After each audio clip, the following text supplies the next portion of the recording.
반갑습니다. 반갑습니다. 반갑습니다.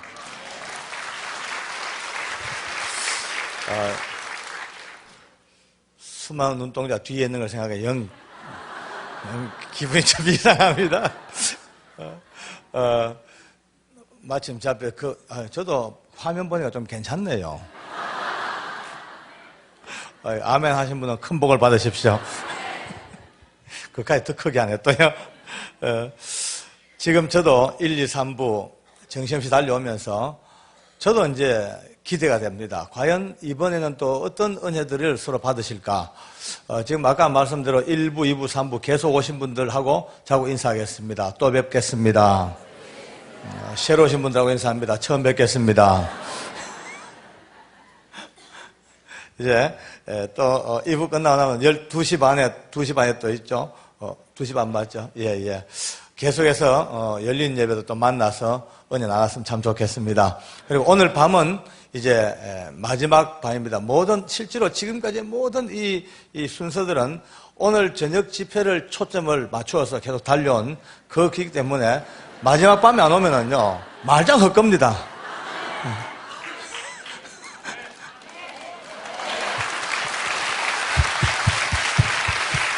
제가 이거는 그냥 손님 모시라고 한 소리가 아니고, 사실이 그렇습니다. 왜냐면은, 지금 마지막 이제 6시 반, 그거를 준비하면서 계속 마음이 설레고 있어요. 좀 어떻게 하나님 역사하실까? 저도 지금 설레고 있습니다. 오늘, 이제 3부 때는, 하나님께서 저를 향해서, 이 예배가 뭔지를 가르쳐 주셨던 너무나 충격적인 간증을 같이 한번 나눕니다. 제가 믿음으로 거듭나고 하나님의 사람 되었고 예배를 이제 드립니다. 그때까지만 해도 예배를 잘 몰랐죠. 뭐가 예배인지 몰랐습니다. 그냥 와서 앉아있는 게 예배인 줄 알고 와서 헌금 좀 하고 가면 끝난 줄 알았죠. 믿음이 없으니까. 그러니까 또 설교가 잘 안 들어옵니다, 귀에. 솔직히 여러분들 여기 와 계시는 분들 목사님 설교가 귀에 이래 쏠쏠 들어오시는 분들은 보통 복이 아닙니다. 거듭나지 못하고 하나님의 영과 붙들리지 않으면 아무리 해도 말씀이 안 들어옵니다. 몸은 앉아있어도 머리는 딴 생각만 하고 앉았죠. 저는 주로 놀던 생각. 괜히 이제 저녁에 그때 괜히 고를 불러가 바가지를 썼단 말이야. 앞으로 적게 먹고 적게 써야지 이 생각도 하고 이제 볼링 치는 생각, 이 생각, 저 생각 그래 1시간 보내고 또 이제 예배 마치면 저 집사니까 성경책 끼고 아주 경건하게 목사님하고 악수합니다. 목사님 말씀 은혜 받았습니다. 이렇게 살았죠. 그러다가 이제 주님을 만나고 은혜를 체험하고 예배를 드리는데 남달라요. 뭔가 가슴에 자꾸 와닿고 찡하고 예배 한번 드릴 때마다 뭔가 막 좀 성장하는 것 같고 너무 이제 감동 오는데 저는 좀 성격이 좀 특이해서요. 뭔가 좀 확실하게 알아야지 끝을 내죠. 어중간하게 미기적은 좀 그렇게 좀 마음에 들지 않아요. 공부를 머리는 좋은데 공부를 못 해요.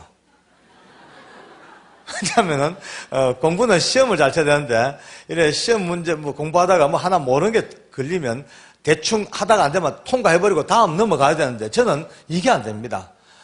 할 게 태산같이 많아도 이걸 빨리 해결해야지 끝을 나죠. 이것 붙들고 헤매니까 능률이 안 올라요. 그런 제가 인생을 살았습니다.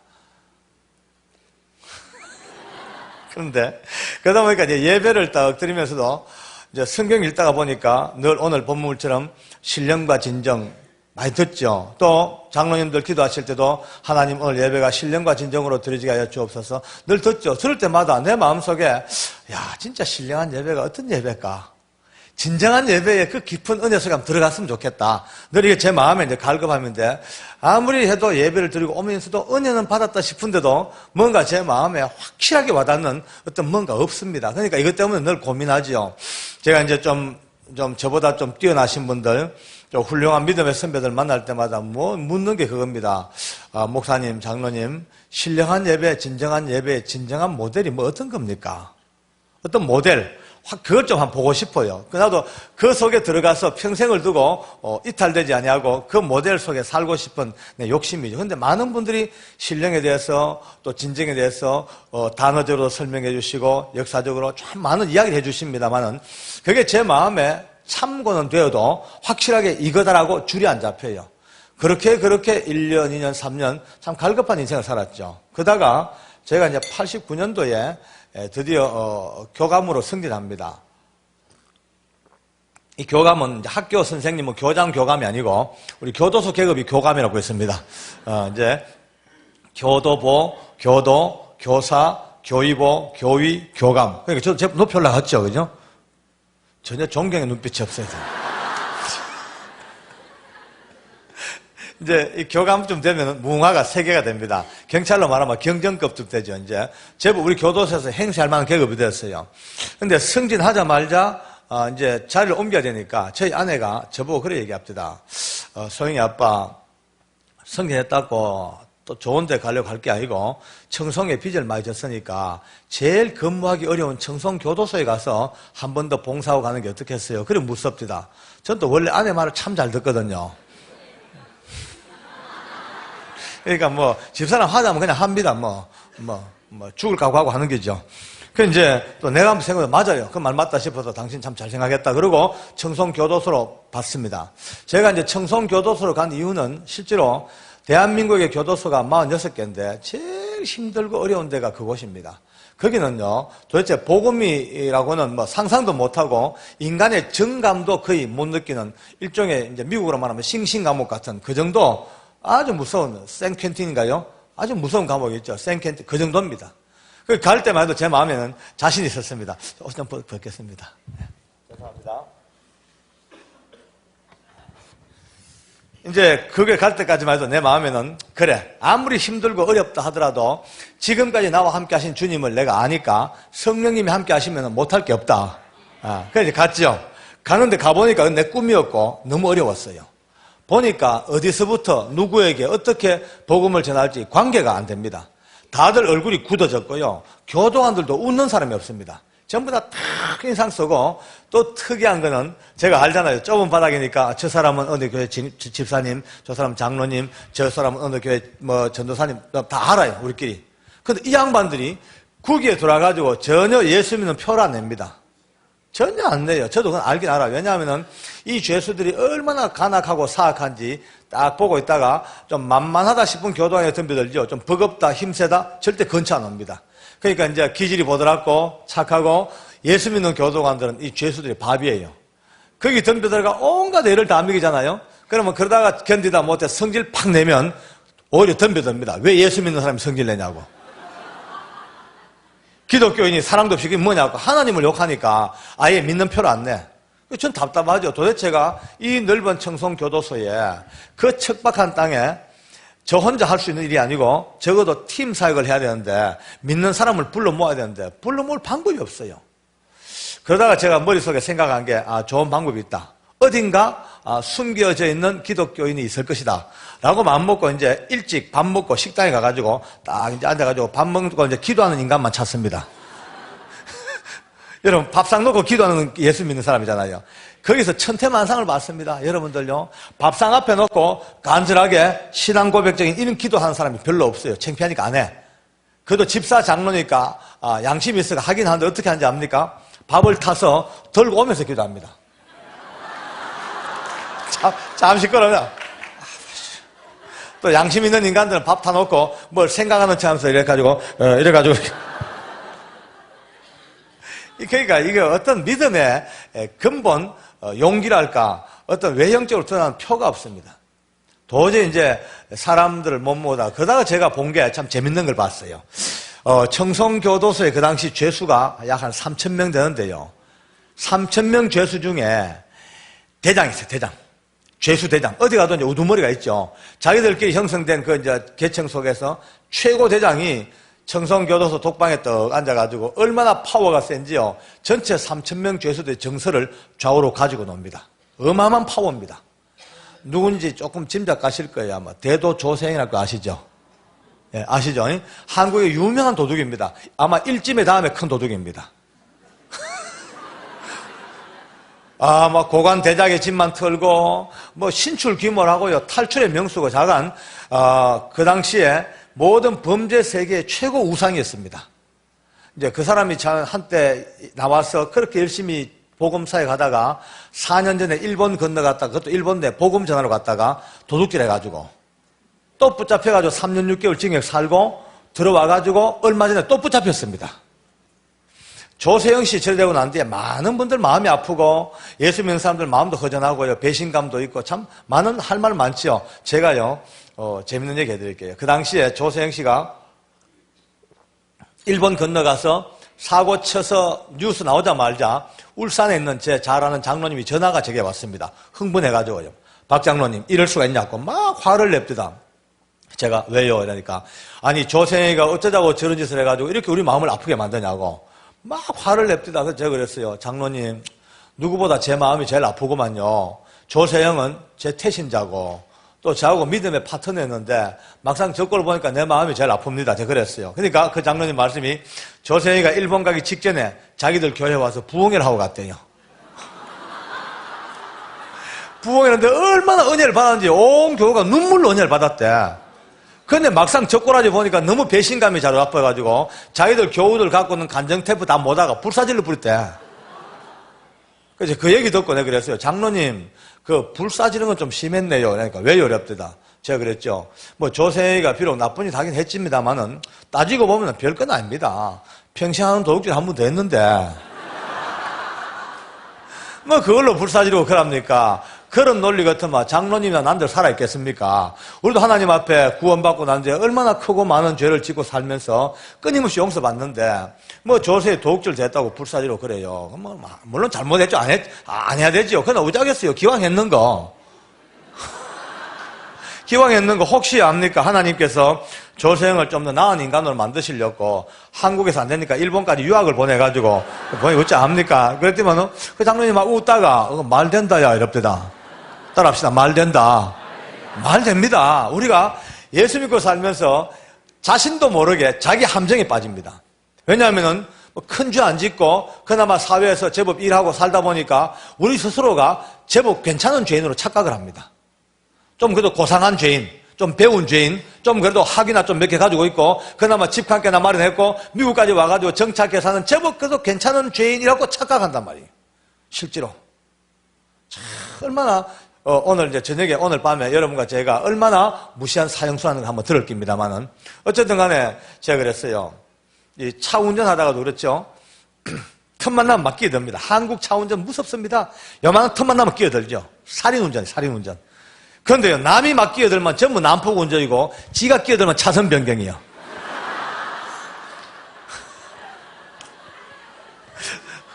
그렇잖아요, 그죠? 예수 믿고 살면서도 그런 우리가 생각, 착각을 참 자주 합니다. 나는 용서받고 남은 하나 잘못하면 반 죽여놓고 예, 누가 하나 집사 장로 넘어져 보세요. 막 집사가 어제 저래 장로가 이제 다다다다다 쥐는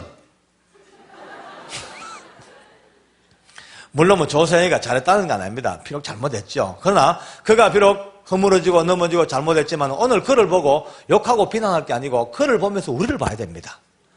나는 과연 얼마나 넘어지고 있는가? 겉으로는 멀쩡해 보여도 내 내면 속에 얼마나 하나님 보시기에 많은 허물과 죄로 끊임없이 넘어지는가? 그럼에도 불구하고 오늘도 붙드시는 그 주님이 내뿐만 아니라 조세영도 붙들고 계신다는 것을 늘 인정해야 됩니다. 그가 좀 더 나은 사람으로 빨리 변화되어서 우리 곁으로 다시 눈물로 돌아올 수 있도록 기도해 주는 것이 믿는 자들의 본분이거든요. 할렐루야. 이제 지금 이야기고 그 당시로 내가 딱 볼 때 됐다. 와, 보여요. 눈이 보여요. 뭐냐면은 이 어마어마한 교도소에 복음을 효과적으로 전하기 위해서는 일단 조세영을 잡자. 대장을 잡아놓으면은 그 막강한 영향력 가지고 복음 사역이 얼마나 쉽겠어요. 그러니까요, 대추 10번 굴러가나 호박 한번 굴러가나 한번 묵상해 보세요. 무슨 말인지. 그러니까 이 복음 전도가 두 가지 양면이 있죠. 영혼의 가치는 다 똑같습니다. 가난한 자나 부한 자나 병든 자나 건강한 자나 아이나 어른이나 영혼의 가치는 모두가 다 천하보다 귀한 한 영혼은 틀림없죠. 그런데 전도 전략은 또 다릅니다. 전도의 전략은요, 일단 큰 고기를 잡아야 됩니다. 영향력이 있는 사람, 회사의 사장, 시장, 장관, 그 집단의 조직의 대장을 잡아놓으면요, 그 사람의 영향 때문에 복음이 참 빨리 전해집니다.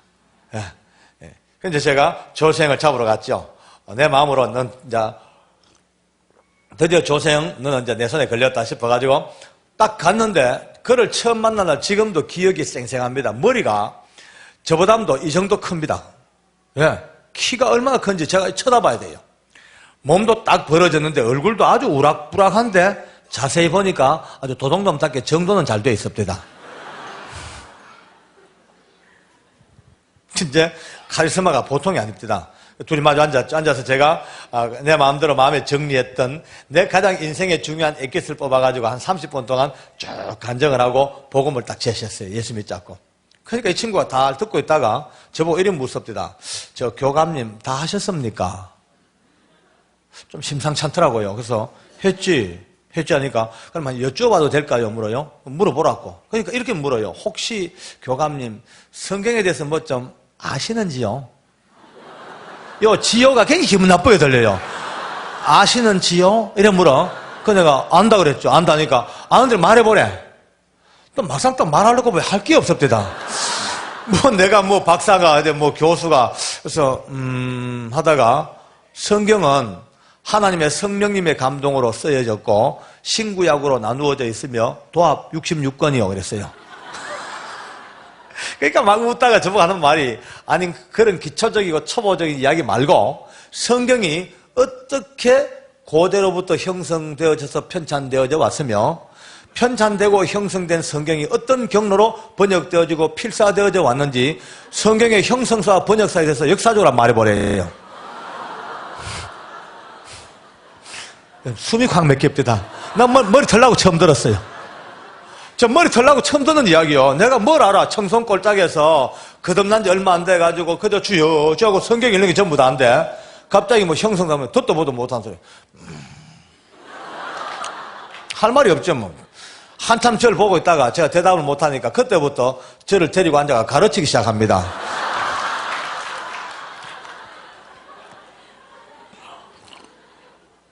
기가 막히대요. 저 이런 얘기예요. 교감님, 성경은 원래부터 한 권의 책으로 형성된 게 아니고 수많은 세월을 두고 단편들이 축적되어 왔대. 그러면서 몇 년도에 어디에서 엘로힘 문서가 발견됐고 어디에 야훼 문서가 발견됐고 쿰람 사본하는데 나는 듣기 처음 들으니까 눈만 끄벅끄벅거리고 이제 쳐다보고 이제 속으로 용하대. 진짜 용하대. 도둑놈이 용하기도 하네. 어째 잘하노? 거침이 없어요. 거침이 없어. 그 긴 세월 동안 파피루스 아니면 뭐 양피지 아니면 뭐 두루마리에 그렇게 기록되어진 단편들이 수많은 세월을 모아줘다가 주 몇 년도에 어디서 이제 종교회의를 거쳐서 거기에서 비로소 66권이 정경으로 확정이 됐대. 근데 이 정경도 최초로 이집트에서부터 알렉산드리아에서 70인 번역본이 나오기 시작했고 안디옥 사본, 무슨 사본, 성경의 사본을 꿰고 앉았어요. 그 많은 세월을 두고 번역되어지고 필사되어져 오면서 많은 오류와 실수가 넘쳐들어왔기 때문에 지금 교감님이 들고 있는 그 성경은 가짜입니다. 거기 속지 말고 빠져나오시지요. 알아야 면장을 하죠. 대꾸 한마디 못하고 전도하러 갔다가 전도는 못하고 신학 강의만 한 강의 들었어요. 근데 내가 그랬죠. 다음에 보자. 얼마나 자존심이 상한지 압니까? 미치겠어요. 도둑놈한테 당했단 말이에요. 도둑놈한테. 제가 도둑놈 가니까 욕하는 게 아니고 이 교도소에서는 죄수들 부르는 애칭이 도둑놈입니다. 아주 이게 죄수들에게 야 이 죄수야 하면 굉장히 기분 나빠요. 야 도둑놈 하면 쎄 웃습니다. 멀리 안 갔대.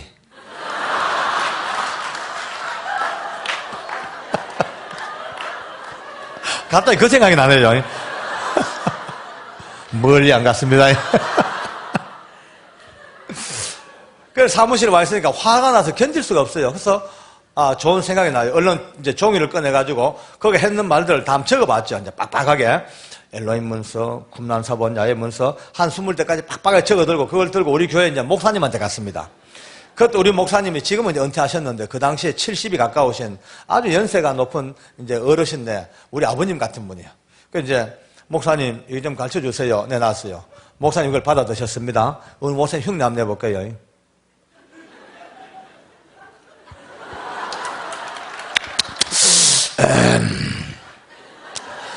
글쎄 나도 그 신학한 지가 오래돼가지고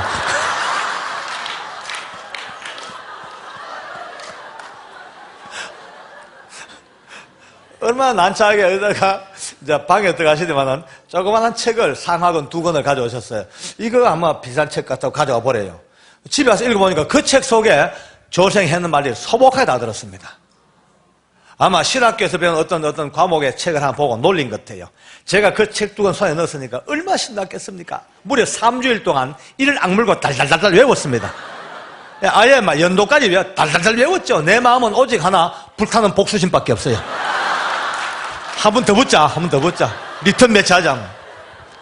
3주일을 디립다 외우니까 성경의 형성사 번역은 자신만만해, 이제. 3주일 만에 조생 잡으러 간 겁니다, 이제. 나도 이제 내공을 갖췄으니까. 가서 이제 딱 풀어냈죠. 딱 자리에 앉으면서 이 인간이 내 손 잡고 앉으면서 저 교감님 자유주의 신학에 대해서 아십니까? 세상에, 아니, 저는 민주주의, 공산주의 나라도 자유주의 신앙은 처음 들어봤죠, 그날요. 그래, 3주일 동안 공부했는 거 한 번 못 써먹고, 자유주의 강의만 듣고 앉았습니다, 이제. 나는 막 속이 터져 미치겠어요. 틈만 나면 성경 번역 끌고 나가려고 준비를 갖춰도 얼마나 말에 능한지요. 상대방을 능히 제압해버리고, 말 한마디 못하게 해놓고 지 혼자 다 있고 끼들어가 버리네. 또 집에 와가 또 자유주의 또 찾아갔더니 공부.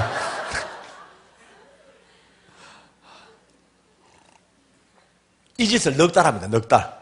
넉 달 동안 만나가지고 한 번 붙어보도 또 싸고 또 지고 또 지고 한 번도 이겨먹지를 못했어요. 나중에 보니까 이길 수가 없었답니다, 아예. 보니까 머리가 천재입니다. 한 번 보고 듣고 읽은 것은 전혀 잊어버리지가 않아요. 얼마나 천재인지. 걸음을 걸어도 어떻게 건지 압니까? 우리처럼 이렇게 안 걷고 뒤꿈치를 들고 이렇게.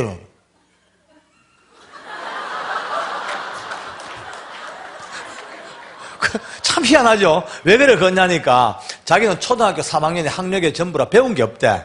그래서 열심히 읽고 듣고 머리에 담아야 되는데 어렵게 담아놨는 거 잘못 쿵쿵거려 흔들려 쏟아내면 안 된다, 이게.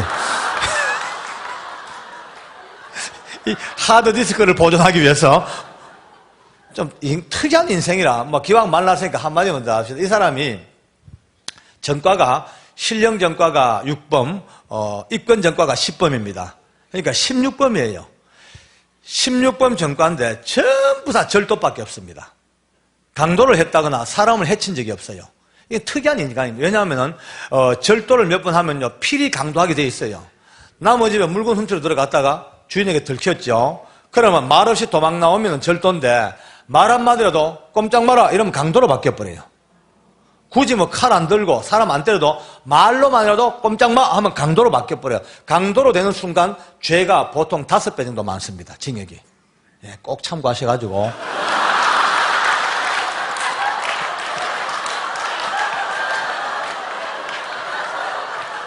아니, 오해하지 마세요. 하라는 게 아니고, 혹시 집에 도둑이 들었다가 마주쳐가지고 꼼 하거든 쉿 하세요.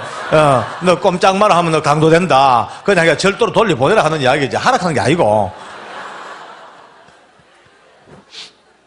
조세형은 그 짓을 한 번도 안 했어. 저보고 그런 얘기 합니다. 교감님, 저는 같은 도둑놈들 입장이지만 이해를 못 하겠대. 왜 하니까, 아니 남의 집에 물건 훔치러 들어갔다가 주인에게 들켜서 왜 그 벌 주고 해꾸지 하냐고. 그 집 모든 집은 딴 집 쐈는데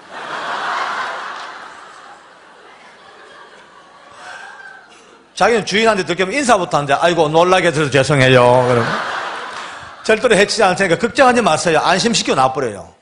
그러니까 도둑이지만 자간 멋이 있어. 철학이 있는 도둑이에요, 자간.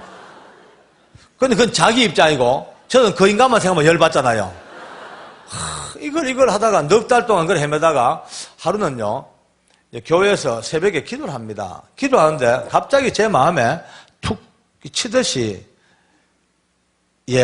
너 지금 무슨 짓거리 하고 있냐? 너 조생하고 신앙하냐? 그 영혼을 사랑하고 복음을 전해야지. 무슨 잘난 자랑하고 무슨 뭐 자존심 싸움하냐, 이런 느낌이 툭 치고 지나갑니다. 아, 내가 깜짝 놀랐죠. 눈이 떠집니다. 여러분, 제가 이제 보니까 많은 하나님을 믿고 사는 사람들 중에 복도 많지만은 진짜 큰 복은 깨닫는 복입니다. 깨닫지 못하면 짐승이라 그럽니다. 제 말이 아니고 성경 말씀에 종교에 처하나 깨닫지 못하는 사람은 짐승과 똑같아요. 멸망하는 짐승과 똑같아요. 그렇죠. 사람이나 짐승이나 주님이 누군지 모르면요 전부 다 지옥으로 떨어지면서도 그게 지옥인지 몰라. 똑같습니다. 제가 그날 아침에 이 은혜를 깨닫자마자 얼마나 충격 먹었는지 모릅니다. 제가 그날 이후로 늘 묵상이 그거예요. 여러분요, 로켓 발사해가지고 달나라 보내려고 그러면은 발사할 때도 참 계산을 치밀하게 합니다만은 발사해놓고도 끊임없이 휴스턴에서 궤도 수정을 해줘야만이 안착하듯이 우리 믿음의 삶도 구원의 길로 나왔지만은 이게 다가 아니고 구원받은 백성이 하나님 나라 가는 그날까지 끊임없이 자기의 믿음의 궤도를 수정해야만이 주님이 원하는 올바른 길을 간단 말입니다. 이 궤도 수정은요, 깨닫지 못하면 할 수가 없습니다. 날마다 주님 앞에 깨닫는 만큼 내 발걸음을 다시 모두고 잘못된 걸음을 다시 몰이키고 이렇게 하는 게, 그러니까 깨닫는 은혜를 민감하고 풍성하게 달라고 이 기도가 끊임없이 이루어지기를 원합니다. 할렐루야. 깨달았으면 주님께 감사합시다. 할렐루야. 아멘.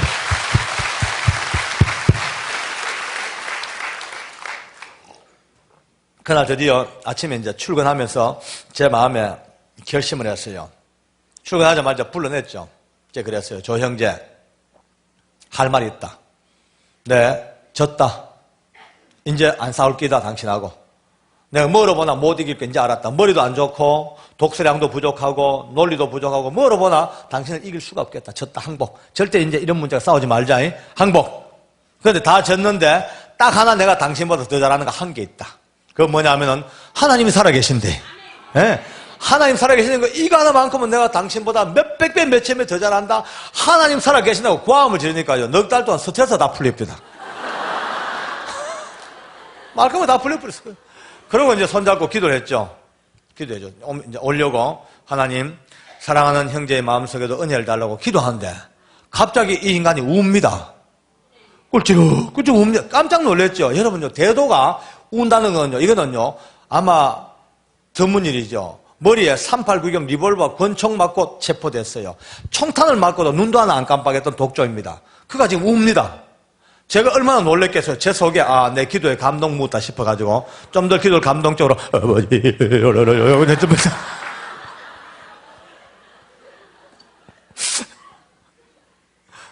그 나중에 보니까 내 기도에 감동 묻은 게 아니고요. 이미 자기가 오래전에 하나님을 믿고 싶었대. 깜짝 놀랐습니다. 무슨 말이냐 물으니까 많은 사람들이 자기에게 전도해주고 사랑을 베풀어주고 좋은 말로 위로하고 기도해주고 그럴 때마다 자기 속에 그래 나도 예수 믿어야지 마음은 다 먹었대요. 근데 나머지 1% 자존심 때문에 문을 닫고 있었다는 거예요. 지금까지 대도라는 이름으로 살아왔는데 이제 와서 내가 무슨 하나님 앞에 무릎을 꿇기냐고 억지로 이제 버텨왔는데 이제 지난 넉 달 동안 너무 괴로웠대 솔직히. 오늘도 교감님 기도를 들으면서 이제는 자기도 마음을 열어야 됐다. 그렇게 마음먹었. 그때부터 쉽게 마음을 엽니다. 그러니까 제가 전도한 게 아니에요. 여러분요, 전도왕이라는 이름을 함부로 쓰면 안 됩니다. 큰일 납니다. 왜냐하면은 까딱 잘못하면 전도왕이라는 이름 밑에 함정에 빠질 수가 있습니다. 내 몇 명 전도했다, 100명 전도했다, 50명 전도했다. 이게 어쩌면요, 열심히 일하는 아름다운 공과는 되는데 까딱 잘못하면 내가 전도했다는 쪽으로 가면 큰일 났죠. 절대 안 됩니다. 여러분 보십시오. 해바라기 꽃 하나 있으면요, 이 해바라기 꽃이 꽃답게 쓰려고 그러면 꽃잎이 쫙 있고 이 안에 뭐가 있습니까? 씨가 한두 개가 아니죠. 수백 개가 총총 100개가 꽃 하나 만듭니다.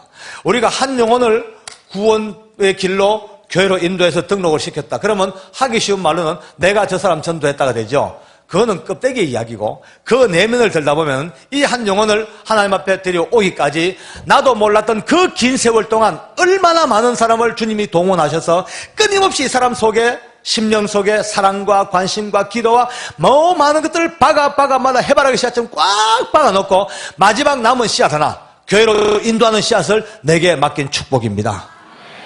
이걸 알고 나면 그때부터 은환히 좋습니다. 근데 이 한계를 모르고요, 내가 많이 했다, 너는 적게 했다, 이 외형적인 공과로 들어가면요, 언젠가 넘어질 때 와장창 넘어집니다.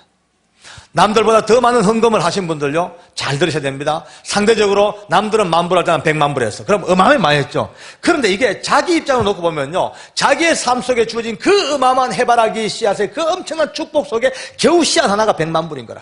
그러니까 그것이 남들보다 많이 한 게 아니고 내 인생을 놓고 볼 때 주님 이것으로도 많게 받아주신 것 감사합니다. 할렐루야. 무릎 꿇는 은혜가 있어야 됩니다.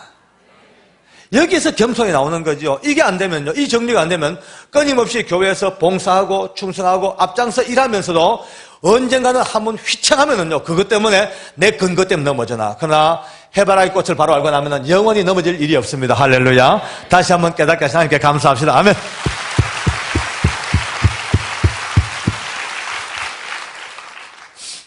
제가 그걸 깨닫고 얼마나 놀랐겠습니까? 근데 그날 이후로 우리 조 형제가 깜빵 속에서 기가 막힌 신앙생활을 합니다. 이제 주님을 만났으니까, 이제 하나님을 결국은 이제 알았으니까 가슴을 열고 믿음으로 사는데 독수리 날개침이 올라가듯이 쭉쭉쭉 성장이 막 눈에 보여요. 얼마나 기쁜지. 근데 그게 2달 정도 지나가니까 한계 상황을 딱 맞습니다.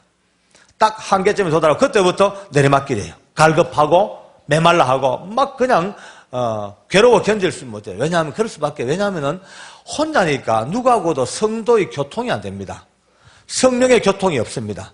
여러분, 성도가 교제하고 만나서 교통하는 건 어마어마한 복입니다. 할렐루야. 예? 그러니 이 독방은 누구하고도 교통이 안 되니까 결국 혼자서 갈급해하고 막 그냥 건조해지기 시작하는 거죠. 저도 봐도 걱정이나 저거 어떡할까 싶은데 하루는 희한한 일이 생겼습니다. 장성우라는 죄수가 붙잡혔는데 이 장성우는 그 당시에 청송교도소의 제일 심각한 이 주먹 깡패입니다. 욱하면 욱해버립니다. 생각을 못해. 이 별명이 단순세포, 원형대물 그래 불러죠. 그러니까 아주 위험한 인재니까 조세영은 1방에 있고 소장 지시가 장성우는 제일 끝방 32방에 격리해서 수용시키래. 그러니까 1방과 30방 끝과 거기가 달라요. 그러고 이제 장성우를 수용해놓고 그의 신분 기록을 보니까 그 종교 안에 여호와의 증인이에요. 좀 특이합니다. 알아보니까 옛날 대구 교도소에 징역 살 때 여호와의 증인에게 전도를 받긴 받았는데 아직 깊이 물은 안 들었어요. 아직 이제 겨우 학습만 받고 세를 안 받았네. 제가 볼 때 조금 됐다 싶어가지고 제 후임 집사 중에 아주 믿음 좋은 제 직속 부하 중에서 좋은 집사님이 있어요. 불렀죠. 정 집사. 책임지고 장성우 변화시켜라. 요거 이단이지만 깊은 물 안 먹었으니까 빠른 시간 내에 3일체만 고백시키면 써먹는다. 맺겠죠. 왜냐하면 여호와의 증인들은 여호와 하나님만 믿지 예수님을 못 믿습니다. 예수님의 신성을 몰라요. 그러니까 이제 몇 개 나왔지만 우리 정집사가 아침 저녁 시간 다니면서 장성우에게 복음을 전하고 사랑을 전해요. 한 달 지났을까? 어이구 놀랬습니다. 장성우가 복음을 받아들이고 뒤집어졌어요. 아멘입니까? 그런데요, 알고 보니까 그 복음으로 뒤집어지기 전에 먼저 받은 은혜가 하나 있습니다. 그 은혜가 뭐냐면 통닭 은혜를 먼저 받았더라고요. 우리 정집사가 갈 때마다 남몰래 통닭 갖다 먹입니다. 그럼 장성우는 그 청송교도소 독방에서 통닭 먹는 진시황제 불로초 마찬가지예요. 얼마나 고맙겠어요. 뜯어먹으면서 아멘 아멘 삼위일체 할렐루야 아멘. 먹는 은혜가 제일 큰 은혜입니다. 실제로 교회가 성장하려면 잘 먹여야 됩니다. 어떤 분들은 먹는 거 절약해가지고 선교하자 그러죠. 저는 그 반대입니다. 많이 먹이고 선교는 더 내가 해야 됩니다. 아멘. 잘 먹어야 됩니다. 언약이에요. 아마 오늘 점심때 한번 보겠어요. 어떤지. 어떤 성우가 통닭 먹다가 마음이 열린 마음 속에 드디어 복음을 받아들입니다. 예수님이 하나님의 본체이시고 또 하나님의 아들이시라. 이 땅에 육체를 입고 내려오셔서 십자가에 못 박혀 죽으시는 그 순간 자기의 모든 죄가 한 방에 해결돼 버렸다. 이게 믿음으로 보니까 뒤집어져 버렸죠. 장성우 지은 죄는요, 눈 뜨고 못 읽습니다. 얼마나 징그러운 인간이죠. 자기가 자기도 사람이 아니라고 그래요. 그가 잔인무도한 인간입니다. 그런데 뭘로도 해결 안 되던 자기의 그 죄책감이 예수님 한 분 때문에 빵 사라졌으니까 그때부터 뒤집어지기 시작하죠. 장성우는요, 은혜 받고 저는 지금까지 예수 믿고 가장 행복한 사람을 꼽으라면 무조건 장성우를 꼽습니다. 왜? 워낙 단순하니까. 이 단순히 복이 없다요. 예수 믿고 제일 골치 아픈 사람들이 복잡한 인간들. 진짜 복잡해요. 장성우는요, 말씀대로 사니까 나중에 독방을 나와가지고도요, 세상에요, 얼마나 놀라운 능력을 갖지 않으십니까? 하나님이 믿음대로 역사하니까 자기는 이렇게 믿습니다. 믿음의 기도는 병든 자를 일으킨다. 그걸 믿으니까 손만 대면 병이 나아요. 여러분요, 척추 카레스 환자가 뻘떡뻘떡 일나지요. 간질 환자가 일나지요. 참 부끄러운 고백이지만 제 왼쪽 코 충동증 장성우가 나사줬어요. 이것도. 근데 성우한테 기도받고 나왔습니다, 이거. 그러니까 하나님의 능력은 장로, 집사, 도둑놈 이 문제가 아니고 누가 하나님 말씀을 신뢰하냐 여기에 역사가 나타납니다.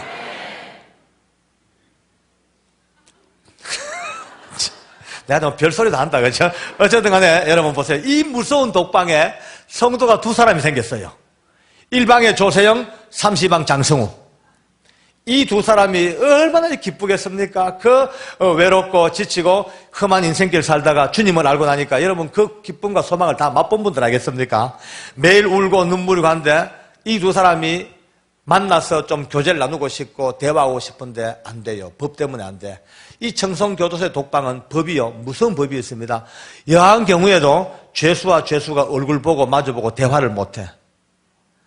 만약에 죄수끼리 마주보고 대화했다? 그러면은 담당 근무자는 중징계, 상급자, 차상급자까지 징계입니다. 왜냐하면은 워낙 흉측한 죄수들이기 때문에 딱 마주치면요, 따닥하면 하나 죽습니다. 눈 깜짝할 수. 또 둘이 마음이 합쳐지면 난동을 부려버려. 이 근본적으로 못 만납니다. 그러니까 아무리 그것을 제가 관리를 해도 내 혼자 관리하는 게 아니고 많은 부하 직원들이 있고 법이 있고 규정이 있는데 그 법을 어기면서까지 내줄 수가 없잖아요. 참 저도 안타깝습니다만은 이 두 사람이 서로 그리워하고 만나보고 싶어 난리지게다 꾀를 낸 게 여러분 이 독방 바닥에서 한 20cm 요 정도 높이에 요 정도 되는 조그마한 구멍이 있어요. 이게 뭐냐면 밥 넣어주고 물 넣어주는 배식구입니다. 그게 밖으로 통하는 유일한 통로예요. 그거를 이용하는 거예요. 땅에 납작 엎드려가지고 이래가지고 그 구멍에 입을 대고 불러 성우야 성우야 부르면 이 고함 소리가 50m 넘는 복도를 달려와서 장성우 구멍에 귀들어오면 같이 엎드려 형님 불렀습니까? 성우야 마태복음 1장 1절부터 읽어봐라. 그럼 여기서 안 들리죠? 암만 들어도 안 들리니까 형님 못 들었어요. 다시 한번 마태복음 1장 1절 6번 7번을 고함을 질러. 어쩌다가 겨우 알아들으면 성경을 펴놓고 우리 성우가 목에 피가 올라오도록 아브라함과 다윗의 자손 예수 그리스도의 세계라 그렇게 이제 교통이 이루어집니다. 그나마 그 구멍이 있어서 아침부터 저녁까지 밥 먹는 시간이나 화장실 가는 시간, 잠자는 시간 빼놓고는 엎드려서 합니다. 처음에는요 그렇게 고함을 질러도 서로 못 알아듣습니다. 악을 쓰고 고함 질러도. 그런데 사람이 얼마나 환경에 적응 속도가 빠르냐면요 목에 막 피가 올라왔다가 내렸다가 목이 부었다가 깔았다가 한 2달 하다 보니까 어느 날 보니까 직통 전화가 가설됩니다. 성우야 예 한 방에 걸려버려요. 거침없이 성우야 예 아침부터 성경 큐티부터 시작합니다. 큐티하지요, 찬송 간언이요, 기도하지요, 간증을 나오죠. 아침부터 밤까지 이 사람은 천국에 따라옵습니다. 할렐루야. 하나님께 우리 감사합시다. 아멘. 그 기쁜 두 사람은 천국인데 미치는 건 중간에 있는 인간들이에요. 시끄러워 살 수가 없어요. 좀 잘라 그러면 형님 감도 벌떡 깨야 되죠. 좀 쉬려 그러면 성우야 감도 벌떡 깨죠. 상대가 워낙 건물이니까 어떻게 하진 못하고 이제 한두 달 또 지나가니까 여러분요 예수님께서 복음을 뭐라고 비유했냐면은 여인이 가루 서말 속에 넣어놓은 누룩과 같다고. 이제 이쪽 조세영 근처에 있는 죄수들이 좀 헷갈리죠. 이상하다 뭐길래 대도가 저렇게 2달, 석 달, 넉 달 울고 불고 저래 할까? 또 이쪽은 도대체 뭐길래 이 단순세포가 이럴까? 하다 보니까 영적으로 호기심이 하고 땡기죠, 호기심이. 그러니까 그때부터 옆방 소근 복음이 전해집니다. 이 놀라운 일이 벌어지네요. 한 넉 달 지났는데 대한민국 교도소 역사상 둘도 없는 기적이 난 게 이 32명 이 흉악한 죄수들 전부가 예수님을 구주로 영접하는 교회가 되어버렸습니다. 할렐루야. 아멘. 할렐루야. 충격이죠. 아침부터 저녁까지 찬송, 기도, 눈물밖에 없어. 법무부에서는요, 한 몇 달 지나니까 화를 내고 저희들 꾸중을 합니다. 왜 청송교도소는 사고 보고를 안 하냐? 그래, 사고 없습니다. 무슨 소리냐? 청송교도소 독방에 사고가 없다니 자다가 소돌소소하지 마라. 은폐하고 깔아뭉개는 거 아니냐? 이거예요. 그리고 없다는데, 결국은요, 법무부에서 감사관들이 내려왔어요. 현장을 갔죠. 이게 웬일입니까? 그 무서운 독방이 아침부터 저녁까지 할렐루야 온 독방이 찬송과 기도밖에 없잖아. 감사원들이 벙 쪄버렸어요. 그분들이 법무부 장관에게 감사 결과 복명서를 작성하면서 뭐라고 쓴지 압니까? 신앙의 힘은 실로 위대함. 아멘, 할렐루야, 아멘.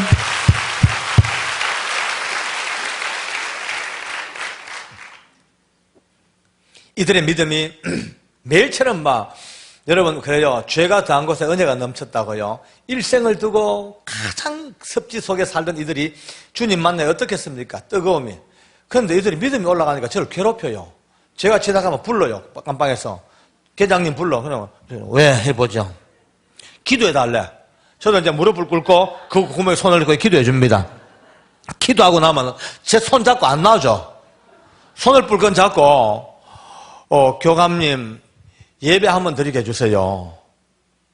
예배 드리고 싶으면 미치겠어요. 그 다음 방, 만나는 애들마다 제 손 붙들고 어떤 죄수는 그래 울어요. 한 번만 예배 드려봤으면 죽어도 한이 없겠대.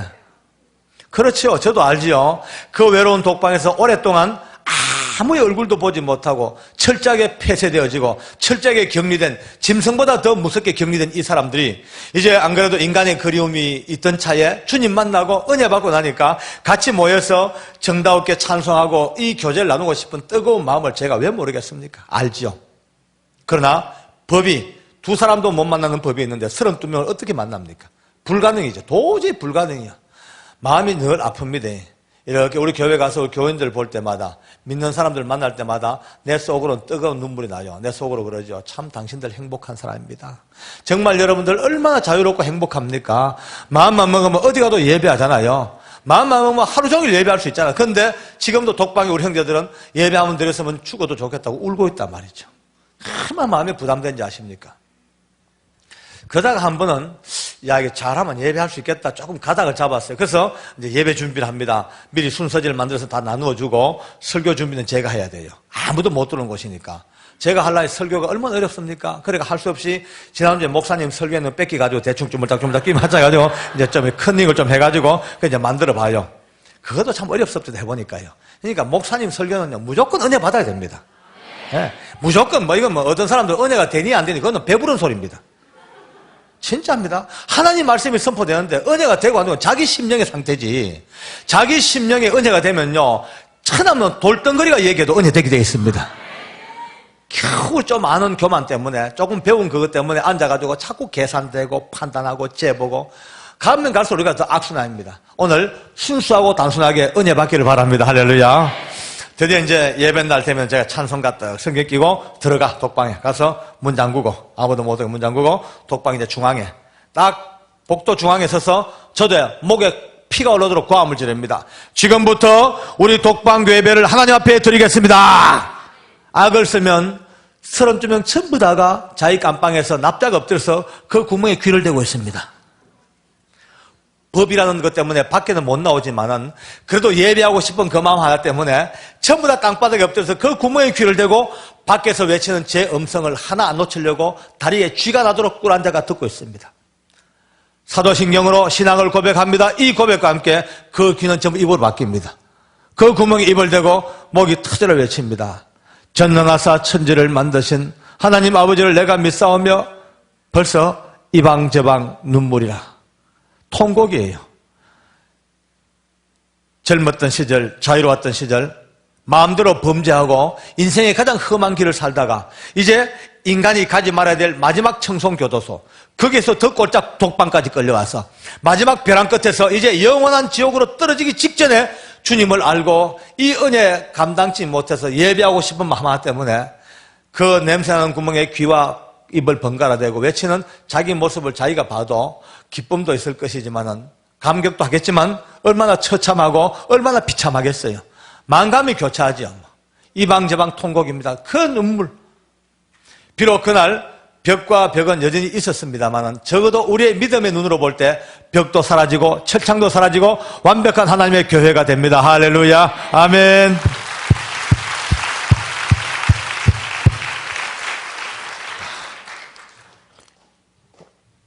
비로소 제 마음속에 오래전부터 품어왔던 의심 아니면 궁금증, 어떤 예배가 신령한 예배일까? 어떤 예배가 진정한 예배일까? 바로 그날 말이죠. 그래, 이런 예배가 신령한 예배가 아니겠나? 그래, 이런 예배가 진짜 진정한 예배가 아니겠냐?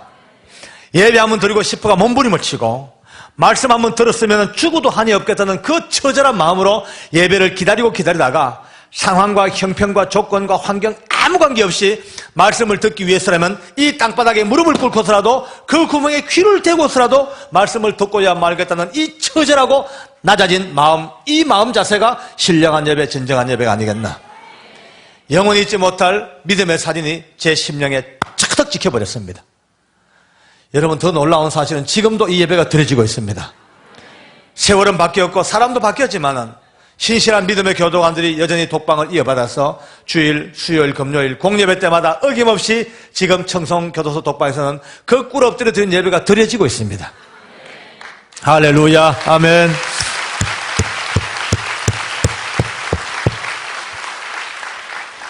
지금 이 시대가 아마 예배의 홍수 시대일지도 모릅니다. 난 많죠. 예배가 얼마나 많습니까? 개교회도 주일 내내 예배드리죠. 주일날 1, 2, 3, 4, 5부, 오후 예배, 수예배, 금요 예배, 목장 예배, 예배가 넘쳐 뿐입니까? 돌아서면 교회, 또 교회, 또 교회, 교회. 많은 교회가 예배가 넘쳐 홍수를 이루고 있습니다. 그런데 홍수가 나면 물은 많은데 먹을 물이 없습니다. 홍수가 나면 물은 어마어마하게 많은데 먹을 물이 없습니다. 맑은 물이 없습니다. 오늘 얼마나 많은 예배 가운데서도 옳은 예배자가 부족한지 예수님은 지금도 요한복음에서 외치고 계십니다. 아버지께 참으로 예배한 자들은 신령과 진정으로 예배할 때가 오나니 곧 이때라. 아버지께서는 이렇게 자기에게 예배한 자들을 찾으시느니라. 지금도 주님은 찾고 계신다는 거죠. 그저 예배 때마다 밀물처럼 쫙 몰려왔다가 한 시간 어쨌든 은혜 받든 말든 시간 때우고 쭉 빠져나가고 늘 이와 같이 왔다 갔다 하는 이 많은 우리의 신앙인들 가운데서 과연 오늘 내가 드린 예배가 주님이 발견하셨을까? 내 드린 예배의 중심을 주님이 보셨을까? 하나님과 분명히 연결되었을까? 너무나 거기에는 둔감하게 살아온지도 모릅니다. 예배에 승리하면 모든 것 승리한답니다. 예배가 무너지면 끝장입니다. 더 이상 소망이 없습니다. 민족도 개인도 교회도 예배의 본질이 무너지면 그때부터 더 이상 어떻게 담을 방법이 없습니다. 한국 사회가 어지러워지고 복잡한 것도 어찌 보면 하나님을 믿는 사람들의 예배가 얼마나 신령과 진정을 잊어버리고 각자의 이기심과 각자의 어떤 배타심 막 굴러가는 이 무서운, 그렇다면 오늘 이 낮 시간에 우리는 해답을 얻었습니다. 할렐루야. 이제 가정에 문제가 있는 분들은요, 이유 없습니다. 오늘부터 가정 예배 무조건 드려야 됩니다. 목숨을 걸고 드려야 됩니다. 아무리 자식들을 좋은 말로 교양하고 훈계하고 아무래도 안 되죠. 예배가 무너지면 더 이상 그 가정에 하나님의 영권이 사라지기 시작합니다. 만약에 다 모이기 힘들면 혼자서라도 정한 시간에 혼자서라도 가정의 예배 등불을 끊임없이 밝혀야 됩니다. 직장 문제 어렵습니까? 무조건 직장에서 기도하고 예배 드려야 되죠. 딴 거 없습니다. 예배가 먼저 가야만이 우리의 모든 삶이 따라가죠. 모든 우선순위가 영과 그 다음에 범사와 건강입니다. 할렐루야. 오늘 이 시간 하나님께서 이 짧은 시간이지만 여러분과 제가 지금까지 살아왔지만 지금부터 다시 한번 새로운 예배의 전환점을 이루는 시간이 되기를 원합니다. 오늘 이 시간 이후로 어떤 상황, 어떤 예배가 임해지더라도 몸은 비록 좋은 자리에 밝고 안락한 곳에 있다 하더라도 적어도 하나님 말씀이 선포되는 그 순간 우리의 마음과 영과 중심은 날마다 땅바닥에 납작 엎드려서 처절한 마음으로 이 강단에서부터 올려나오는 하나님의 말씀 앞에 무릎 꿇고 순종하며 귀 기울이는 이 예배자로 바꿔만진다면 하나님께서 사랑하는 이 은혜교회가 가고자 하는 새로운 길에 엄청난 능력과 타력으로 이 성공한 예배를 통하여 쏟아부을 은혜가 있을 줄로 확신합니다. 할렐루야. 영광을 돌리겠습니다.